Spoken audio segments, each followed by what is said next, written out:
નમસ્કાર, હેડલાઇન ન્યૂઝમાં આપનું સ્વાગત છે। હું છું શ્વેતા। વડોદરા સાયબર સેલે ઓનલાઈન ઠગાઈ કરતી વધુ એક ગેંગનો પર્દાફાશ કરી અમદાવાદ દિલ્હીથી 5 સાગરીતોને ઝડપી પાડ્યા છે। નોંધપાત્ર બાબત એ ખુલી છે કે ખૂબ જ ઓછું ભણેલા ઓનલાઈન ઠગોએ માત્ર 3 દિવસમાં જ 1.84 કરોડના ટ્રાન્ઝેક્શન કરી લીધા છે। વડોદરાની અમી સુરાણી નામની યુવતીને સોક્સ ટેકનોલોજીના નામે ઓનલાઈન પાર્ટ ટાઈમ જોબની ઓફર કરવામાં આવી હતી।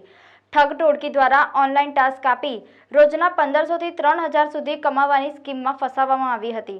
જેમ જેમ ટાસ્ક પૂરા કરવામાં આવે તેમ ઠગો દ્વારા વધુને વધુ ડિપોઝિટ ભરાવવામાં આવતી હતી।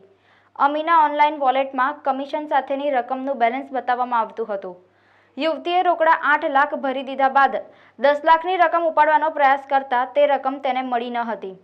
સાયબર સેલના એસીપી દ્વારા 2 પીઆઈની ટીમ બનાવી બેંક એકાઉન્ટ તેમજ કોલ્સ ડિટેલના આધારે ઠગ ટોળકી કે જેમાં ઉત્પલ દુખીરામ દોલાઈ, દીપેશ મનુભાઈ પટેલ, પટેલ મિતેશ ભીખાભાઈ, સૌરભ ઉર્ફે પુરુષોત્તમ જામુલકર અને રામહારી ઉર્ફે રામ પાંડવા સાહુનો સમાવેશ થાય છે। પોલીસે ગેંગ પાસેથી 9 મોબાઈલ, વાઈફાઈના 2 રાઉટર અને 2 ડાયરી કબજે કરી છે।